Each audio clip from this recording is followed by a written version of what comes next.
أحدكم فليمت عنها الأذى وليأكلها ولا يدعها للشيطان وأمر أن تسلط القصعة فإنكم لا تدرون في أي طعامكم البركة. رواه مسلم. دا حدیث دا حضرت انس بن مالک رضی اللہ تعالی عنہ نے روایت تے دین وړاندې حدیث دا ابي رفاعة تمیم بن اسید رضی اللہ تعالی عنہ روایت مو دا حکایت مو او هغه کې مو د تواضع خبره ونه ځکه امام نووي رحمت الله علیه دلته دا حدیث راواغستو چې نبی علیه الصلاة والسلام دومره متواضع و چې د یو مسافر دپاره د منبر شریف نه راکوز شو، هغه ته کېناستو کرسۍ کې او هغه ته تعلیم د دین ورکړو.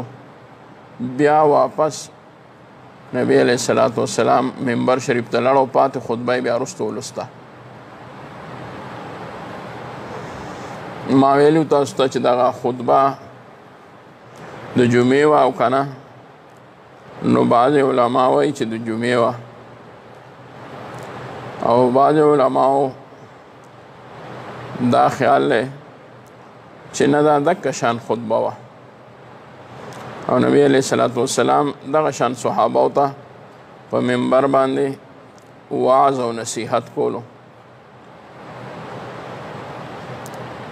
معلومیږي دا چې په هغې حدیث کې نبی علیہ السلام دغه صحابي حضرت تمیم رضی الله تعالی عنہ ته تعلیم د دین ورکولو خو څه خاص احکامو د ایمان او د اسلام نو ځکه یې ورته جدا ووی او دا توجیه ښکلې توجیه ده، دا ښایسته توجیه ده. نبی علیہ السلام چې د هغه دپاره راکوز شو، یو د هغه د زړه د جوړولو دپاره، دلجویۍ دپاره، دویم هغه سره د کمال شفقت په وجه او ظاهره ده چې دا د ایمان او د هغې د ارکانو بیانو نو ځکه نبي علیه السلام هغه دپاره خاص دا خطبه پرېښوده او بیا یې اعاده د هغې خطبې وکړه مخکې چې کومه خطبه شروع وه صحابه کرامو ته. اوس دې حدیث کې انس رضی الله تعالی عنہ د نبي علیه الصلاة والسلام فعل او قول دواړه یاد وساتئ. هم پکې د نبی علیہ السلام قول یا فعل یادی، هم قول یادی. فعل په اوله حصه کې دی او قول په دویمه حصه کې دی. او موږ ویلو قول په قال سره ظاهریږي او فعل په کان سره ظاهریږي. نو انس صاحب رضی الله تعالی عنہ فرمایي ان رسول الله صلی الله علیه وسلم وہ نبی علیہ الصلوۃ والسلام کانا اذا اکل طعاما لعق اصابعه الثلاث، و چې کله به خوراک کولو نبی علیہ السلام د طعام یو خوراک به کولو، خوراک نوړی سره کیږي هغې ته خوراک ویلی شي، نو کله به چې خوراک کولو طعام به خوړو لعق اصابعه الثلاث، نو سټلې به نبی علیہ الصلوۃ والسلام درې ګوتې، دا درې واړه ګوتې به سټلې، مطلب دا نه درې واړه ګوتو باندې به خوراک کولو په دې دریو. دا خو د طعام باب نه دی چونکې په دې باندې زموږ مخکې هغه د هغې تشریح تېره شوې ده، خو دومره به یاد ساتئ بعضې طعام په دریو ګوتو باندې کېږي او بعضې بغیر د ټولو ګوتو نه هغه خوراک نه کېږي. لکه ریجې شوې یا لکه اوبجن شی شو، نو هغه چې کله بنده خوري نو ضروري ده چې بنده یې داسې راواخلي نوړی، لکه وریجې شوې.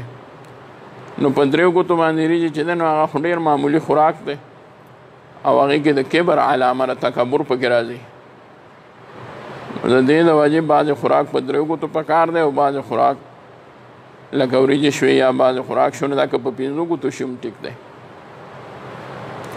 عام طور سره به نبي علیه السلام 3 ګوتو باندې خوراک کولو. په دې یو به دا ګوته وه وسطا، یو سبابه، سباحه، دا مسواکه ګوته ورته مونږ وایو چې بنده سره مسواک نه وي نو په دې باندې د مسواک هغه کار ته اخلي.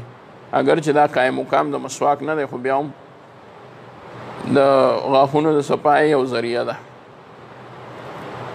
او بل دا غټه ګوته.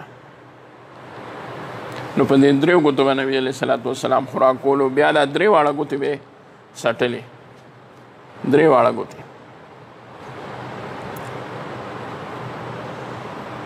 نو نبی علیه الصلاة والسلام به په 3 ګوتو باندې 3 ګوتې به وسټلې. قال او فرمایل به، قال سو کوئی انس سے وای دې ته خیال کوي، وقال او فرمایل به نبی علیه السلام. ګورئ دا ډومبنې قال چې دی دا انس سے فرمای، وقال او دا دویم قال د نبی علیه الصلاة والسلام هغه قول ذکر کوي.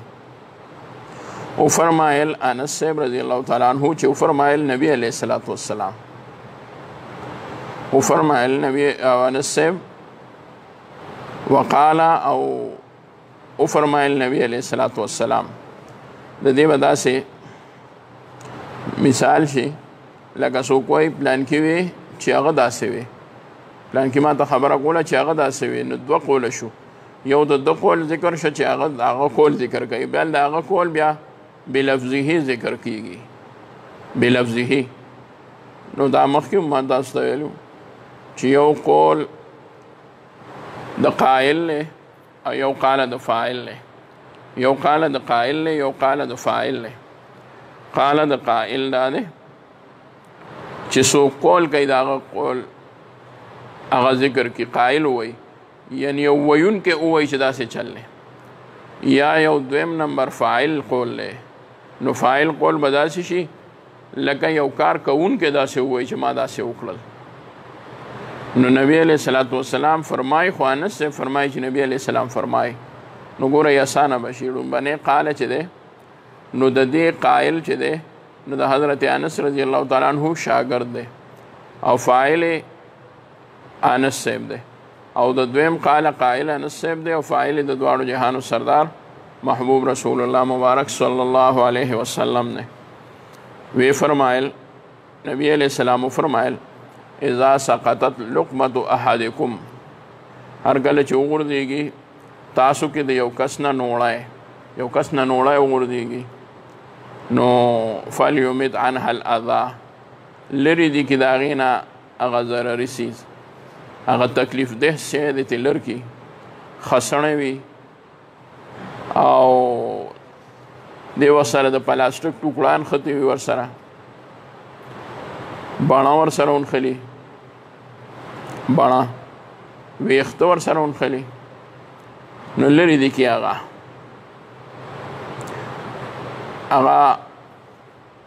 ضرري شی دې ترې نه لر کړي. دا یو مت چې دی دا حدیثو کې بل ځای هم راغلی دی. نبی علیہ الصلوۃ والسلام فرمایي چې د ایمان څه د پاسه او یا شاخه دي او څانګې دي. اعلی څانګه کلمه د لا اله الا الله محمد رسول الله ده، و ادناها او ادنا او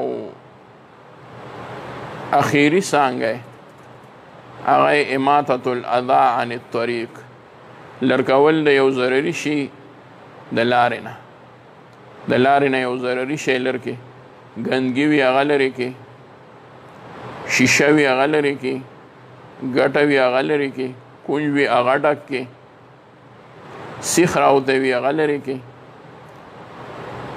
دا ټول ضرري څیزونه دي. نبی علیہ السلام فرمایي چې چا د ایمان هغه څانګو کې غټه څانګه د لا اله الا الله هغه ووي او دا کار یې وکړه چې بیا اماطة الاذى عن الطريق، لرې کړل د لارې نه یو ضرري شی، د ایمان به کامل وګرځي. د دې مطلب دا دی. نو ګورئ فلیمت عنها الاذى، لرې دي کې د هغې نه هغه ضرري شی، که څه ورسره نښتي وي هغه دې لرې کړي، وليأكلها او خامخا دې وخوري او دې خوري. یو بل ځای کې راځي چې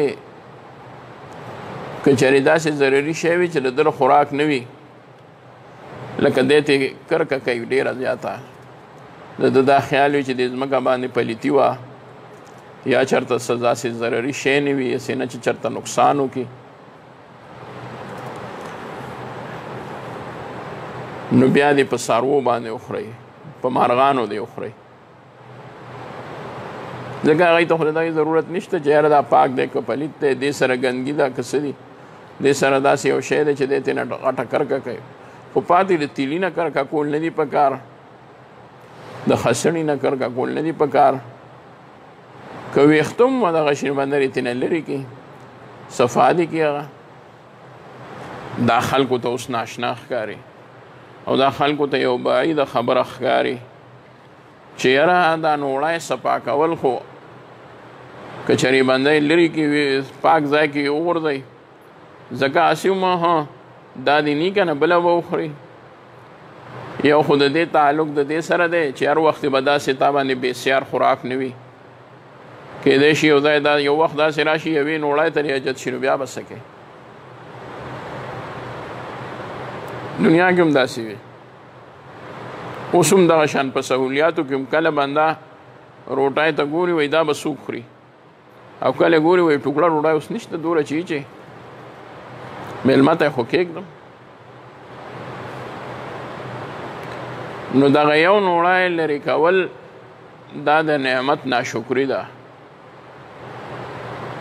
چې نشته دې ته میجت ډېره به نور هم میلاو شي، او بیا یې حقارت سره لر کول ډېر لوی ګناه دی، ډېر لوی ګناه دی چې حقارت سره لرې شي چې زه یاره دا نه نورو. البته که د څه وجې لرې کړی شي بنده ګوره وګوري چې یاره ډوډۍ ډېرې دي څه پکې چاله ورکړه، نو دا خو هغه خیرات وکړه، صدقه یې وکړه، خیر دی بلکل دا ټیک خبره ده. خو ډوډۍ راواخلي بس دکه شانې وغورځئ چې دې ته باندې ګرمه پخه کوي، دا نه ده پکار. لکه بعضې ځوانان هغه یې داسې کوي وایي زه دا نه خورم دا سړه ده ماله ګرمه ډوډۍ، نو دا لا ده نه ګټې دي ګنې بیا دغه ګرمه نه خوري، بیا چې څه مومي هغه خوري وایي یاره ډېر ګران کار دی وایي پرېږدئ. او ځوانان هم داسې کوي، او اوس زنانو کې هم داسې زنانه دي چې هغوی د ځان بد ښکاري په دې. پخوا به مشرانو ډېر زیات شکر هم ادا کولو او یو شی به یې ضایع کو نه، هېڅ شی به یې نه ضایع کو. هغوی له الله تعالی په هغې کې دومره برکت ورکړو، پایو کې به برکت و، غنمو کې به برکت و، اوړو کې به برکت و، کندو کې به برکت و، کټوای کې به برکت و. خلک وایي ډوډۍ خوراک څښاک ډېر زیات شو. پخوا غریبانانو وایي هېڅ نه و لیدلي، چې تپوس دی وکړې څه یې نه و لیدلي. مشرانو غریبانانو خو برګر نه و خوړلی، لکه برګر سی برګر یې نه و خوړلی، نور خو هغوی چې کومه ډوډۍ خوړلې ده هغه اوس څوک نه شو خوړی.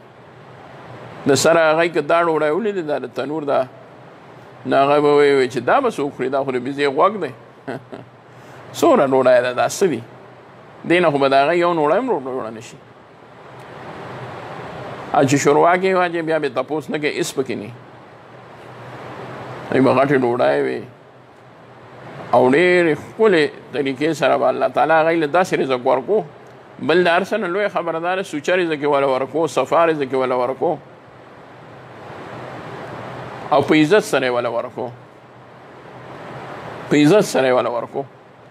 اوس خلک په رزق هم ډېر وایي دی، خوراکونه هم ډېر دي، دا نعمتونه دي د الله، خو ګورې برکت به ترې نه غواړو، برکت پکې نه. الله فراواني د رزق راوسته هر چاله ورکوي، خو برکت یې چاله ورکوي. نو لوی شی خو برکت دی، چې برکت په یو څیز کې راشي. نو مشرانو ډېر ښایسته ښکلی ژوند تېر کړی دی. حدیث کې راځي د قیامت په علامو کې یوه علامه دا هم ده چې د دې وخت خلک به په مخکینو خلکو باندې لعنت وایي. نو لعنت نه مراد یاد ده چې دی باندې د لعنت شي، لکه څنګه لکه یو زوی ولېږي او هغه د پلار باندې لعنت ولېږي چې خدای دې د هغه بیخ وباسي. لعنت دی په هغه باندې زمونږ ته هېڅ نه دي پرېښودي، موږ له هېڅ نه دي جمع کړي. څومره غلطه خبره ده. کوي داسې خلک یو ځان د خپل پلار نه په دې خفه وي دی ماله پیسې ځمکه دې خرڅه کړي، ماله دې پیسې راکړي چې زه په یورپ ته ورشم. اوس خو به نه وایي، اوس خو د یورپ نه بنده دی نوم نه یېرېږي. یا چې هغوی غریبانانو ډېر د ښه وخت تېر کړی د اجزای نو دی وایي دا یې څه وخت تېر کړی سړی د هغوی هېڅ ژوند نه هېڅ ژوند دی نه وایي. ژوند د هغوی و، ژوند زمونږ دا نه دی. ژوند د دې خوراک څښاک او د دې ګاډو او د دې ډېرو سهولیاتو نوم نه دی. یاره هغې غریبانانو ته به پکې نه چلېده. یو پکې دی د بجلي خو هم نه وه که نه، مصیبت نه خو خلاص و که نه، لوډ شیډنګ خو نه و، بل خو به یې کور ته نه راته که نه. ببوز او بې پیسو هر څه به ورله الله تعالی بې پیسو ورکړل. نو یو علامه د قیامت په علامو کې دا هم ده چې مخکینو خلکو پسې به خلک به ورپسې بدې ردې وایي، لعنت به پیلېږي. دا مې دې پورې وي فلیمت عنها الاذى، لرې دي کې د هغې نه هغه ضروري شی. مطلب څه دی؟ یعنې دا نوړی د ضایع کوي نه. پوه شوئ؟ دا نوړی د ضایع کوي نه. اوس هغه حدیث دې وخت سره په دې باندې هم مستنبط کېږي چې نوړی څه کې خلک امانت ډوډۍ او امانت خوراکونه په ډرمونو کې غورځوي. دلته هم شروع شو هغه شی. او په بهر ملکونو کې خو ډېر مخکې نه شروع دی. په ډرمونو کې امانت غوښې پخې سرې کړې به دکه شانې غورځوي. که تپوس ته وکړې نو وایي څوک به یې خوري؟ یاره وایي ټول خلک ماړه دي. یول نه خو دوره اسراف نو پکار چې دوره خوراک دې راوړه چې اوس پکې ته ضایع کې څوک یې خوراک نشته.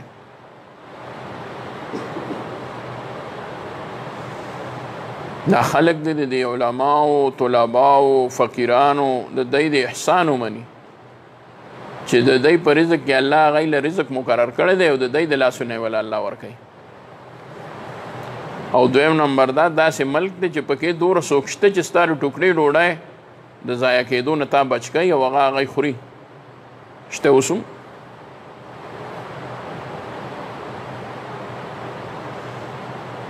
دغه شان سبزي شوه، دغه شان نور څیزونه شو، هغه ضایع کول نه پکار. هغې چاله ورکول پکار دي. فلیمت عنها الاذى، لرې دي کې د هغې نه هغه ضرري شی دی تلر کې، یعنې هغه یې ضایع کړي کم چې هغې سره یو شوی دی. یو محدث معنا کوي فلیمت عنها الاذى ای یزیل ما لحقها من اذى، لرې دي کې د هغې نه هغه شی چې هغې سره ملحق شوی دی د ضرري نه.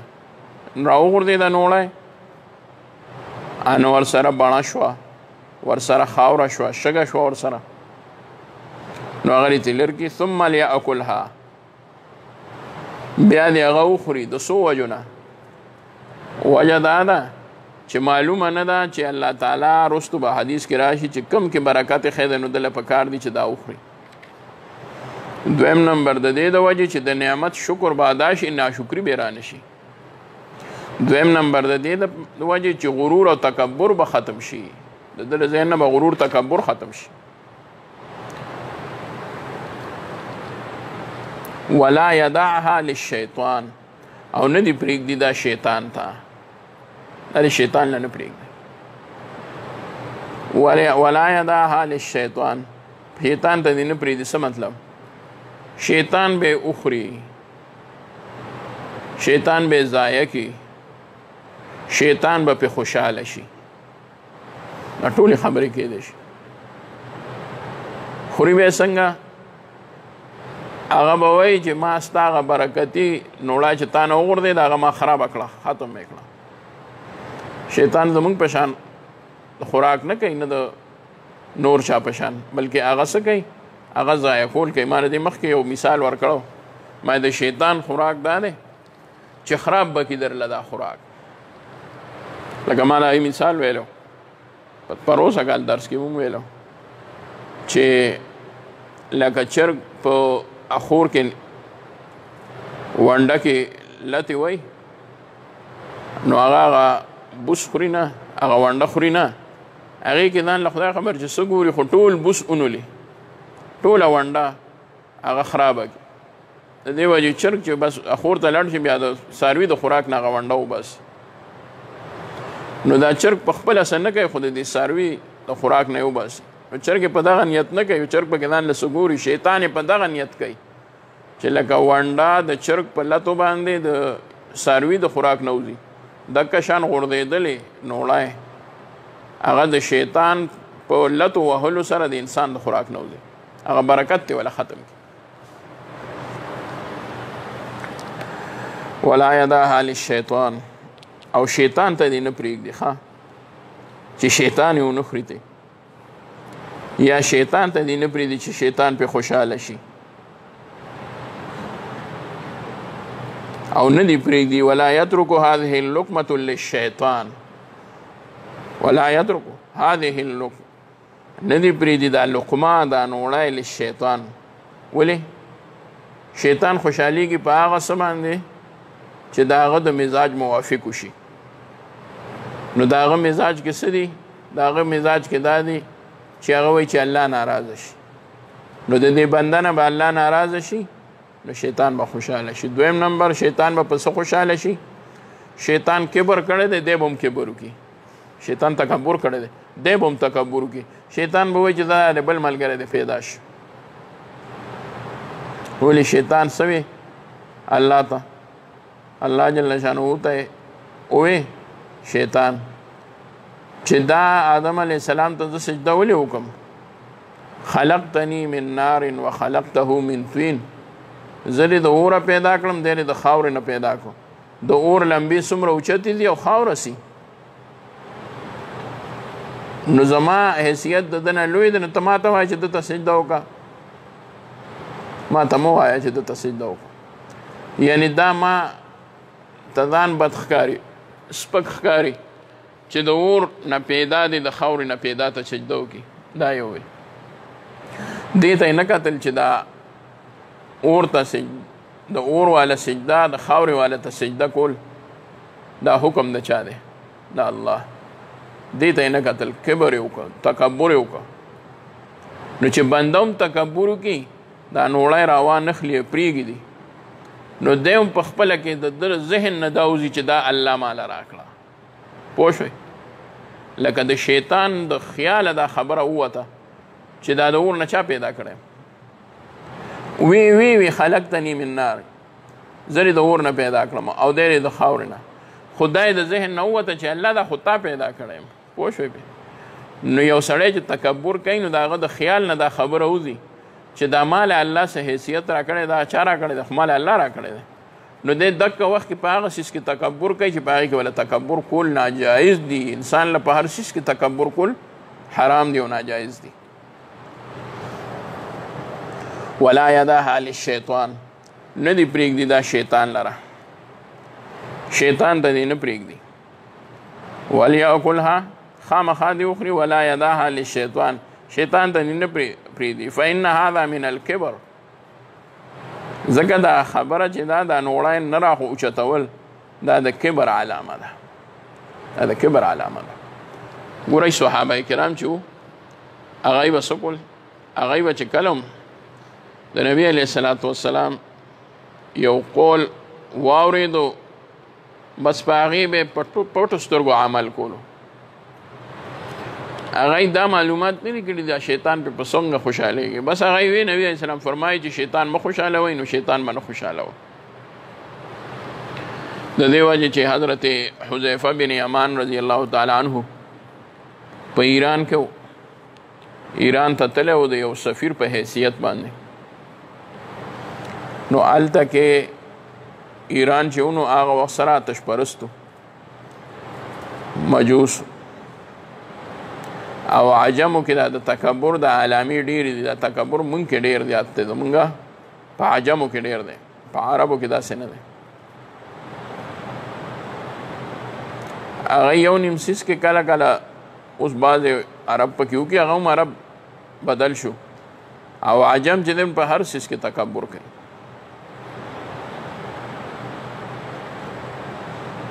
دی د رزق هم بې حرمتي پکې شته، د مال بې حرمتي پکې هم شته، د مال بې حرمتي. بعضې خلک یې هغه متعلق ما اورېدلي دي چې داسې خلک تیر شوي دي. دلته ما د یو په دې علاقو کې د یو خان متعلق اورېدلي چې هغه به د سرو زرو موږي د څاروو دپاره ټکولو، د سرو زرو.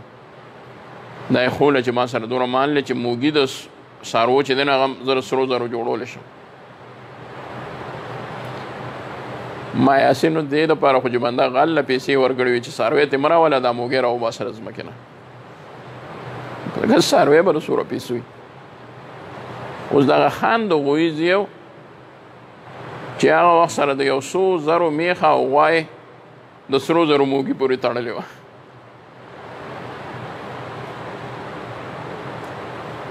دومره لوی بېوقوفتیا. او بل چا داسې کړو چې په فرش کې چې دی نو پیسې ایښې وي، پیسې دا ډبلې روپۍ په فرش کې د دې دغه په ځای باندې د دې چپسو په ځای باندې ډبلې روپۍ پکې ایښې وي. وي موږ سره دومره پیسې دي چې دا په خاورو کې نه دغه کېږي، ختمېږي. که موږ یې په ځمکه ولګوو نو خپې به پرېږدو. دا لوی تکبر دی. د ملک د پیسې هم خیال ساتل پکار دي، د هغې هم وګورې عزت پکار دی. او قانونا هم دا وایي دغه دی غیر قانوني کار دی. په دې حکومت باقاعده ایکشن اخلي که چا پیسې وشلولې. اوس وایي د یورپ کې چېرته په دې وایرسو په وجه باندې څه پیسې سوځولې وې، د دې نه یېرېدل نو هغه یې وسوځولې. نو حضرت حذیفه بن یمان رضی الله تعالی عنهما دی او پلار یې دواړه صحابه کرام دي او په احد کې پلار شهید شوی دی او په غلطۍ سره د مسلمانانو د لاس نه په ګمان د دې چې دا ګنې د دشمنانو د طرف نه دی نو دی شهید شوی دی. او د بیا هغه څوک چې د پلار په غلطۍ سره شهید کړی او د هغې د لاسو قتل شوی د ټولو ته معافي وکړی، ما د الله دپاره بخلي، الله مو وبخه، زما پلار مو مړ کړه.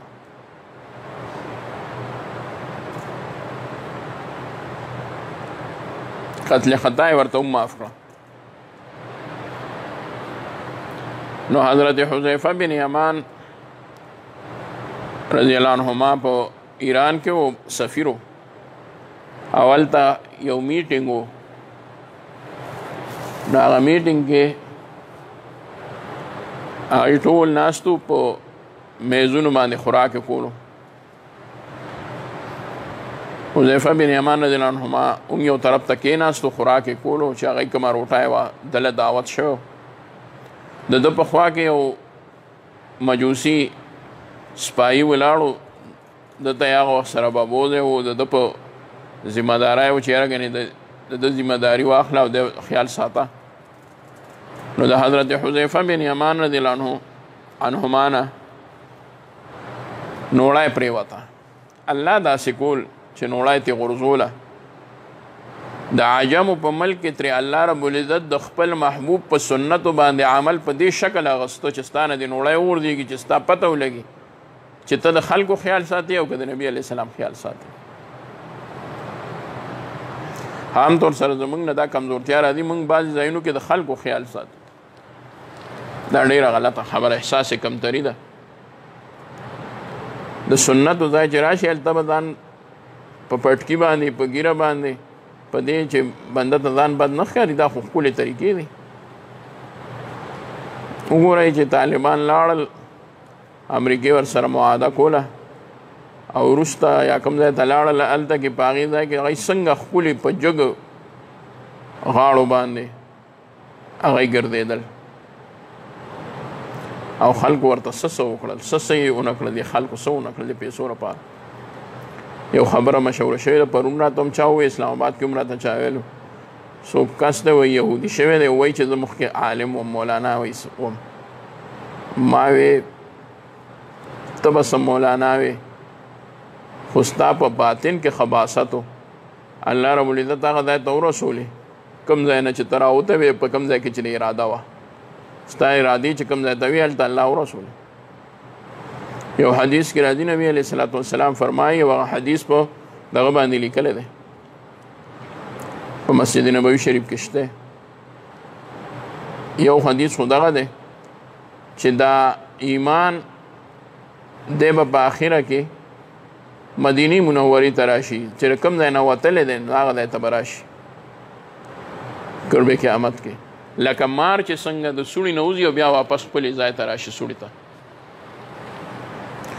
اول حدیث دا دی نبی علیه الصلاة والسلام له یو کس راغی او هغه ته بیعت وکړو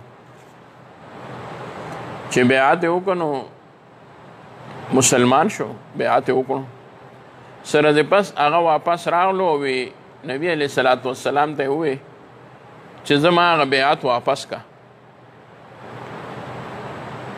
زما بیعت واپس کا نبی علیه الصلاة والسلام ورته کشو نو که یعنی با واپس شو بس هغه لاړو یا ورته نبی علیه السلام ووی چې واپس شو بس تا بیا نو چې واپس شو بیا ته هغه کس واپس شو نو نبی علیه السلام وفرمایل وی مدینی منوره کې به الله منافق نه پرېږدي څنګه چې اوسپنه په بټای کې خیره پرېږدي او صفا اوسپنه پاتې شي دغه شان به د مدینې په ماحول کې مسلمان پاتې شي او منافق او کافر به ته الله رب العزت لکه د خیرې لر کړي دی ته الله لر که بس ختم یې کړو نو دغې سړي ته زما خیال شو ما ته دوو کسانو وې دوه درېو هلته راته اسلام آباد کې پولیس والا هغه موبایل باندې وی دا واوره هغه وایي زه دا شومه بس زما یروشلم سره مینه ده یهودیانو سره مې دا دی العیاذ بالله او خپل نوم هم نه ښیي بیا ورته هغه وایي ستا نوم څه دی وایي خلیل الرحمن مولانا خلیل الرحمن وایي او نو څه مولانا دا هم د هغه یو سازش دی یو کس لی پکې پیسې ورکړې ته دا ووایه ما ته یې لوس صحیح ځای ته ورسېدې خپل ځای ته ورسېدې چې کوم ځای دی ارادې وي هغه ځای ته ورسېدې اوس هغه د دې دپاره چې ما ته د یهودو او د امریکې د طرف نه سپورټ میلاو شي همدردي میلاو شي کیدای شي نیشنلټي میلاو شي د هغې دپاره هغه ګیره څه کوي چې هغه ایمان یې ورسره هم پرېښوده هغه وایي نن سبا په میډیا باندې ډېر لوی زور دی د هغې خبرې چې داسې چلو شه داسې چلو شه ما دا دی د پیسو دپاره شو ورنه یهودیت په دنیا کې یو داسې مذهب دی یهودیت چې واحد دا مذهب دی چې دی بل څوک نه قبلوي په خپل مذهب کې مونږ خو غواړو دا چې ټول خلک د مسلمانان شي هغوی که څوک مینت ورته کوي چې مونږ یهودیان کېږو هغوی ورته وایي نه ځکه د هغوی یو د غلو پارټي ده د غلو نو تاسو به غله نه وي لیدلي چې ساز ځان سره یو کړي غلو ته چې څوک ښه یقین ورکړي چې مونږ زوم غل یم هغه ورته وایي یاره یقین مې نشي ته به چېرته سی آی ډي نو نه اخلي ځان سره دا د غلو جماعت دی د غلو ګروپ دی د غلو ډله ده هغه چېرې هم ځان سره بل څوک نه شمیلی خلکو زرها وسو کو د دې وجې یهود سیوا کېږي نه یهود دي لږ خو ارامیان دي نو څوک وایي یاره دا یهود چې لږ دي نو ولې بیا دومره زیات نبی علیه السلام د صحابه عرض کړو نبی علیه السلام وفرمایل چې زه په تاسو په دې نه یریږم چې تاسو به شرک وکئ تاسو به په قیامت ته نږدې داسې شئ یهود به مو داسې غلبه در باندې ومومي او داسې به مو خلاص کي لکه څنګه چې پینډې ته ما ته ډوډۍ کېښودی شي سرید دا چوري ډوډۍ نو چوري ډوډۍ خو بس چې څوک کښېني نو هغوی وایي نه په دې کې نوړی پورې کول شته نه پکې غوښه لرکول شته هر څه پکې معده دي بس صرف خوړل دي خوري تاسو هم دکه شان شئ. تاسو به لکه د ماتې ډوډۍ یهودو ته پراته یې یو ماته ډوډۍ چې څنګه خوراکي بنده خوري دکه شان به یهود تاسو خلاص کړي. صحابه وو کې چا تپوس وکړ یا رسول الله تاسو چې دا وایي نو موږ به لږ یو دی به موږ باندې ځکه ډېر زیات غلبه عمومي. نبي اسلام وفرمایل نه په دې وجه نه دومره ډېر به یې د حده به سیوایې جوماتونه به ډک وي مراکز به ډک وي مدارس به ډک وي. د دې مطلب همدا دی تاسو به ډېر یې څومره ډېر به یې.